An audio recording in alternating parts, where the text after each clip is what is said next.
Brought to you by Oxyrich. Manikchand Oxyrich, proudly Indian.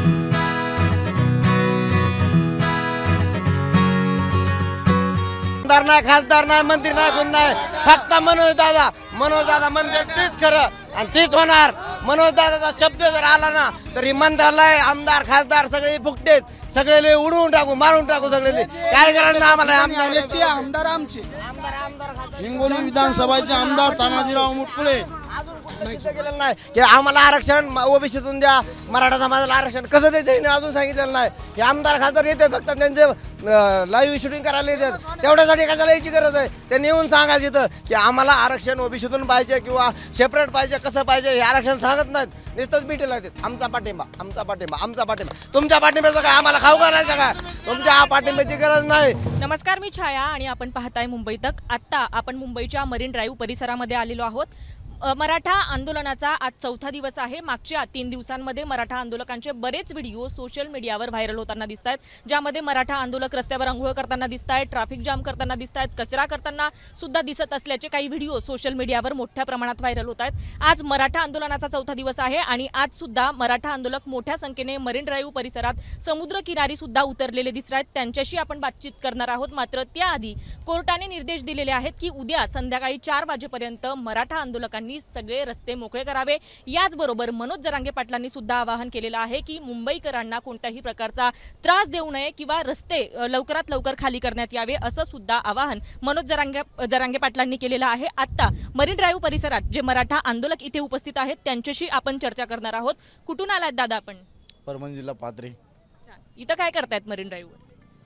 इकडं आरक्षण मनोज जरांगे पाटलासाठी झालेलं आहे. दादा कुठनं आलेत? सोलापूर करमाळा तालुका केम. आंदोलनात गेले की नाही? हो, जाऊन आलो आम्ही आत्ताच. किती दिवस झाले आंदोलनात आले? चौथा दिवस आज आमचा. काय इथे मरीन ड्राईव्हवर काय करतायत? आता आलो आम्ही ते जेवण करायसाठी. हां, जेवण करायसाठी आलो. इथं आम्ही कॅन्टीन लावलंय आमचं, ते जेवण करायसाठी आम्ही इथं आलोय आणि आम्ही इथून जाणार नाही. जरी कोर्टाने आदेश दिला तरी आम्ही जाणार नाही. आम्हाला गोळ्या घातल्या तरी आम्ही हलणार नाही इथून. आम्ही जरांगे पाटलाच्या पाठीशी खंबीर उभा राहून आम्ही मराठा आरक्षण घेऊनच जाणार इथून.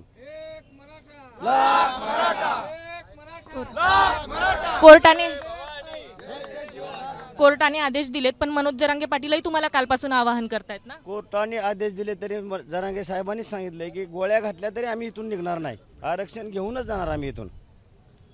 ॲडव्होकेट गुणरत्न सदावर्तेंनी आरोप केलेले आहेत की मराठा आंदोलन जे करतायत त्यांच्याकडून हुल्लडबाजी होतीये, पसारा केला जातोय, कचरा केला जातोय, अशा प्रकारचे आरोप मराठा आंदोलकांवर सातत्याने केले जातात. आता तो माणूस नालायक आहे मॅडम.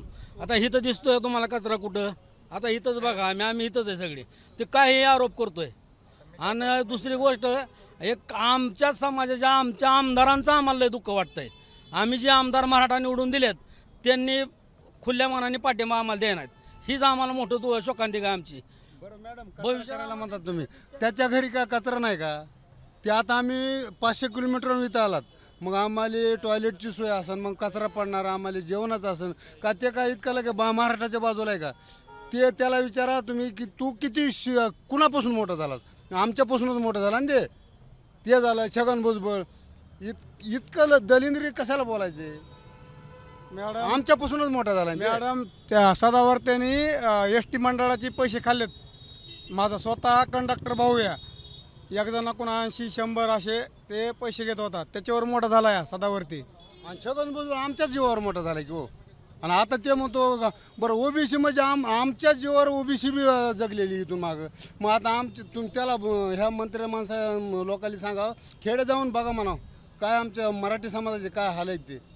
ह्यांनी इथं मंत्रालयात बसून काय त्यांनी ते बोलायचे तेवढंच बोलणार. कचरा झाला आणि त्याच्या घरापाशी कचरा नाही का? ओबीसी कचरा झाला तर आम्ही थोडंच आमच्या गावाकडून भरून थोडंच आणला गावाकडून. हा, जे आम्हाला खायला लागतंय तिथंच कचरा होतोय ना. आणि हे पालिकाचं काम आहे भरून न्यायचं. असं थोडी आम्ही कचरा करायला, असं थोडीच आहे. मुंबईवर नाही का? मराठा माणसाची मुंबई नाही का? शेतकऱ्याची मुंबई. आम्ही टॅक्स सरकारला देत नाहीत का? आम्ही शेतीमध्ये माल कमीतो, माल उत्पन्न करतो, शहरामध्ये पाठवतो. आमचा अधिकार मुंबई तेवढाच आहे. इथल्या नागरिकाचा तेवढाच आमचा बी अधिकार मुंबईवर आहे. आता महापालिकेने इतर सोयी सुविधा दिल्या आहेत ना, पण स्वच्छतागृह असतील, पिण्याच्या पाण्याची सोय असेल, स्वच्छतागृह दिलेत, पण तिथे पाण्याची वगैरे सोय आहे? पाण्याची व्यवस्था सध्या आता आमच्या गावाकडून बी टँकर आलेले आहेत, गावाकडून खाण्यापिण्याची व्यवस्था गावाकडून सर्व पाडलेली आहे. स्वतः आम्ही आमच्या परीनं वापरतो पाणी. सर्व आमच्या गावाकडून सुविधा आलेल्या आहेत. जेवणाची व्यवस्था, बाथरूम आणि पुन्हा असे बिस्किटाचे पुढे सर्व गावातून व्यवस्था केली. इथं महानगरपालिकेनं कोणतीही व्यवस्था केलेली नाही. त्यांचं काम होतं ना की बाबा सगळं नियोजन लावायचं. इथं आल्याच्या नंतर म्हणजे प्रत्येकाचे हाल झाल्याच्या नंतर त्यांनी निर्णय घेतला संडासा लावणे हे करणे. त्यांनी अगोदर नियोजन नाही केलं. आझाद मैदानामध्ये जाऊन बघा तुम्ही, तिथं 2 पाया बसायची सकट हालत नाही.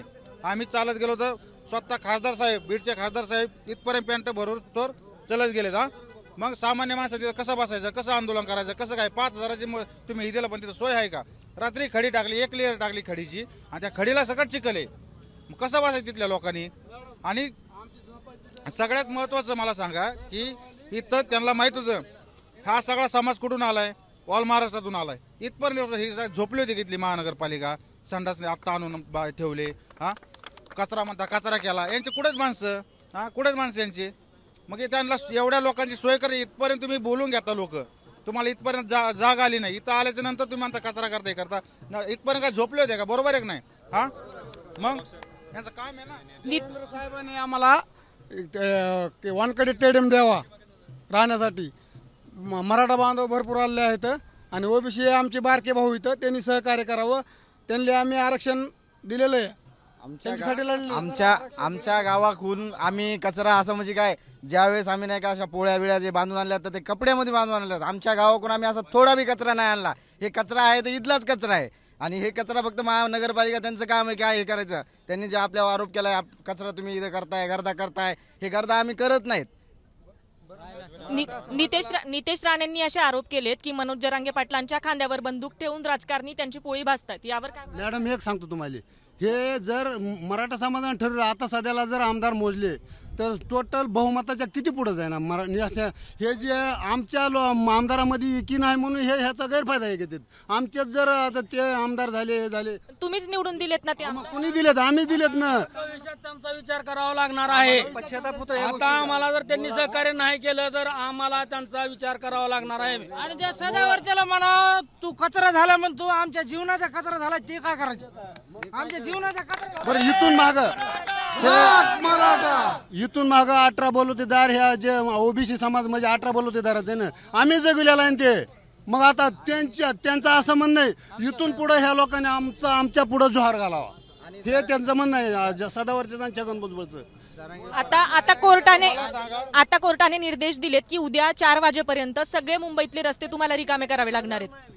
नाही हलणार नाही आम्ही. दादांनी सांगितलं गोळ्या घातल्या तरी ना आम्ही आरक्षण घेतल्याशिवाय इथून जाणारच नाही. आम्ही ठरवून आलेलो आहे. पण जरांगे पाटलांनी हे आवाहन केलंय ना तुम्हाला? जरांगे पाटलांनी आवाहन केलंय तुम्हाला की इथले रस्ते आम्ही रस्ते रोख तसलं काही करणार नाही. आमच्या गाड्या आम्ही आपल्या जिथं सांगितलं तिथं नेऊन लावणार.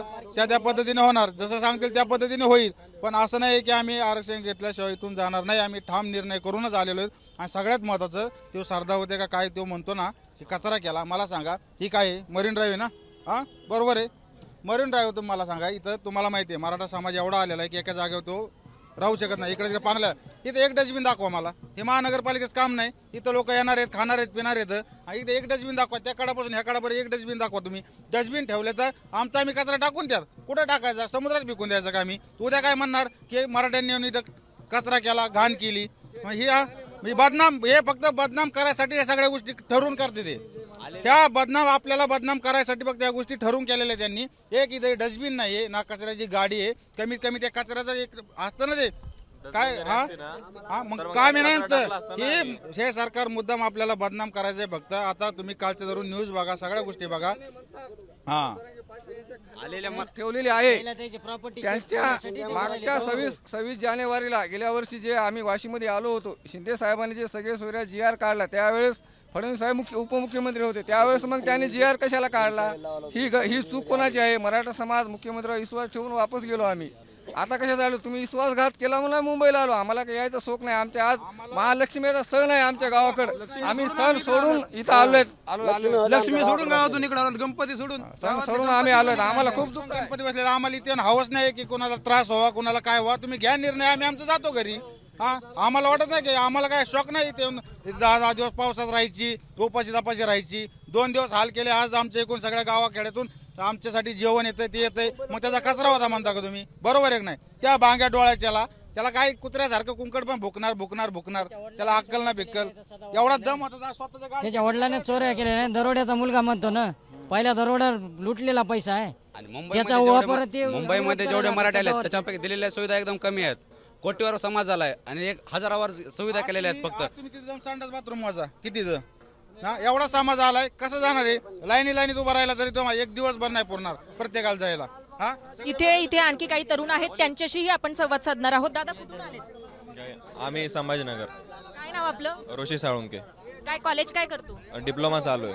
कशात डिप्लोमा करतोय? IT इंजिनिअरिंग चालू आहे. काय आला इथे? आरक्षणासाठी पुढे जाऊन जॉब भेटला पाहिजे, काय झालं पाहिजे ना. आरक्षण मिळालं तर जॉब मिळेल असं वाटतं? हो 100% मिळणार. शिक्षण केलं ना इकडे आम्हाला 30-40 रुपये भरावं लागत. आमचे घरचे म्हणते काही जाऊ नका, आपण शेतीत कामं करू. घरचे डायरेक्ट नाही म्हणते आम्हाला. एवढे पैसे कुठून भरणार आम्ही? आता ओबीसी 10 रुपयाचं ऍडमिशन होतं यांचं, त्यांना 20-20 रुपये त्यांना खर्चाला पण पण पैसे.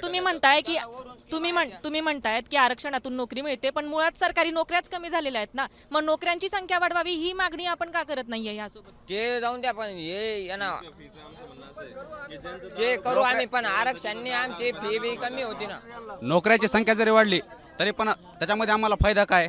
नोकऱ्यांची संख्या वाढली, आम्हाला फी भरणं शेवट शिकायचं असलं, नोकरी करायची असलं शिकावं थोडं तर लागणार आहे. पण जिथं BCom ची फीस MCom ची फीस 4200 होती ओबीसीची, म्हणजे ओपनची, त्यावेळेस ओबीसीची 100 रुपये फीस आहे, फक्त 10 रुपये फीस आहे. त्याच्यामुळे आम्हाला सवलती पाहिजेत त्याच्यासाठी, शिक्षणासाठी. त्यासाठी आरक्षण पाहिजे, नाही तर बाकी आम्हाला आरक्षण. मग फी माफी असावी किंवा कमी फी असावी ही मागणी का नाही आपली? आरक्षणच का? आरक्षणातून सगळे प्रश्न सुटतील असं. आरक्षणामुळेच फी कमी होती, आरक्षणामुळे फी कमी आहे. आरक्षणामुळे गावात घरकुल येतात, घरकुल आले. आता ओबीसी मध्ये आमचं गाव अर्ध गाव ओबीसी मध्ये, एका जणाला 5-5 घरकुल आलेत. ओबीसी मध्ये गेल्यामुळे घरकुल आलेत. शेती आहे का गावी? शेतीला 2 एकर 2 एकर शेतामध्ये काय होतं?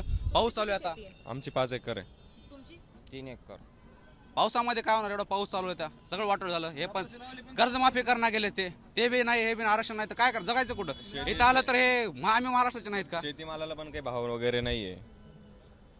मुळात तुमचे प्रश्न आहेत की शेतीमालाला भाव नाहीये, कॉलेजेसची फी खूप आहे, नोकऱ्यांमध्ये संधी नाहीये. तुम्हाला असं नाही वाटत का की एकच टोपली आहे, त्या टोपलीत एकच भाकरी आणि त्या भाकरीसाठी आपण भांडतोय? भाकरी वाढवून मिळाव्या यासाठी आपण भांडत नाहीये, त्या एका भाकरीतल्या तुकड्यांसाठी आपण भांडतोय. मिळाल्या तरी भाकरी त्यांनाच जाते.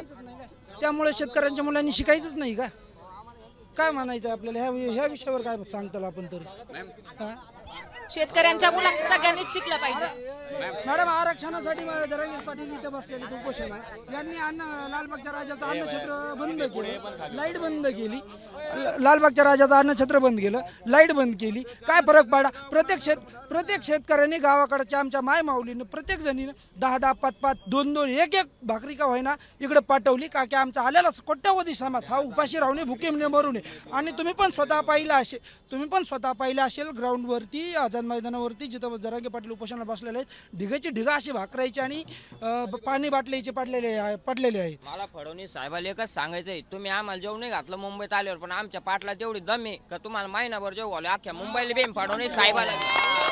आणि आम्ही जे गावाकडनं भाकरे वगैरे येत आहेत, तर इथं जे मुंबईतले प्रॉपर जे लोक आहे बिस्किट वगैरे सगळे येत आहेत, आणि आमचे जे बिस्किट वगैरे ना सगळे घरी घेऊन जातात, गाडी भरून. आम्ही दुपारी बघितलं इथं एक आल्टो होती, गाडी भरून त्यांनी बिस्किट घरी घेऊन गेले. चिवडा वगैरे फरसाण वगैरे होतं ना.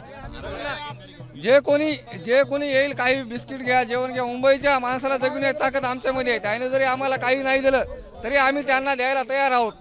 आम्हाला तुम्ही सगळं घेऊन जा, तुम्ही 8 दिवस आमच्या याच्यावर जावा, काही प्रॉब्लेम नाहीये. आणि मराठ्यांना बदनाम करायचा सर्व प्लॅन फडणवीस साहेबांनी करून ठेवला आहे. भगे रुमाल घालायचे, दगडफेक करायची, इथून पुढे तेच होणार 100%.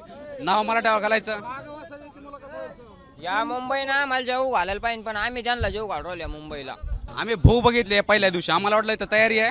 आम्ही भुक्याने मिळवलं पहिल्या दिवशी, काही तयार नव्हती कुठंच. आपल्या मीडियाच्या माध्यमातून एक सांगणे की ती त्यांना मीडियाला ना उल्लडबाजी दिसते. गाव खेड्यातून रानातून आलेले शेतकरी बांधव आहे ते, बरोबर. त्यांना या गोष्टीचा काही फरक पडणार नाही. उल्लडबाजी करणारे मीडियाच्या माध्यमातून हेच सांगणे की तुम्ही हुल्लडबाजी न दाखवता तिथल्या सुविधा दाखवा, तिथं काय तयार आहे काय नाहीये हे दाखवा ना. जे नको ते दाखवतो, हुल्लडबाजी दाखवता. और शेतकरी ग्राउंडवर जी स्थिती आहे ती सगळी स्थिती आम्ही दाखवण्याचा प्रयत्न करतोय आमच्याकडून. चांगलं वाईट असेल आमचं काम आहे रिपोर्टिंग करणं, त्या सगळ्या गोष्टी आम्ही दाखवण्याचा प्रयत्न. इथं पण काही डस्टबिन वगैरे काहीच नाही. आता लोक कचरा फेकणार आहे, इथंच फेकणार आहे, खाली टाकून देणार आहे ना.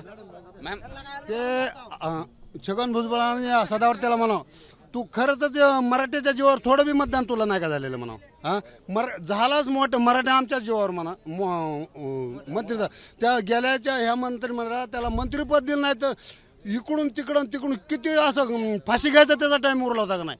आणि आता आम्हाला उली तिने थोडं सकारात्मक फडणवीस साहेब आम्हाला थोडं हे सकारात्मक वातावरण करायला हे लगेच म्हणायला लागलाय की सगळे ओबीसी समाज नेते एकत्र यावं. आणि आमचेच जर सगळे आमदार एकत्र झाले मराठीचे तर हे कुठे जातील? ह्या सगळ्या आमदारांनी मराठीचे ह्याला खांद्यावर बंदूक ठेवलेली आहे. जे आता हे नितेश राणे, छगन भुजबळ, लक्ष्मण हाके आमदार आपले नाहीतच आता. आमदार आमचे नाहीत आता. आमदार नाही, खासदार नाही, मंत्री नाही, कोण नाही. फक्त मनोज दादा म्हणते तीच खरं आणि तीच होणार. मनोज दादाचा शब्द जर आला ना तरी मंत्रालय, आमदार, खासदार सगळे फुकटेत. सगळे उडवून टाकू, मारून टाकू सगळे. काय करायचं ना आम्हाला? आमदार आमचे हिंगोली विधानसभाचे आमदार तानाजीराव मुटकुळे केलेलं नाही की आम्हाला आरक्षण ओबीसीतून द्या, मराठा समाजाला आरक्षण कसं द्यायचं हे अजून सांगितलेलं नाही. हे आमदार खासदार येते फक्त त्यांचे लाईव्ह शूटिंग करायला येतात.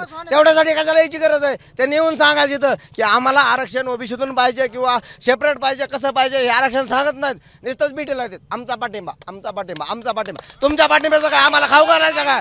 तुमच्या पाठिंब्याची गरज नाही. तुम्ही फक्त इथे येऊन सांगायचं की मनोज दादा जरांगे पाटील जर उपोषणाला बसलेत त्यांना ओबीसीतून आरक्षण पाहिजे आणि जोपर्यंत आता आरक्षण उपोषणाला बसलेत तोपर्यंत आम्ही इथून हलणार नाहीत. असं जो आमदार म्हणेल ते आमदार फक्त आमचा नाही, आमदार खासदार आमचे नाहीत, मंत्री बिंत्री कोणी आमचे नाहीत.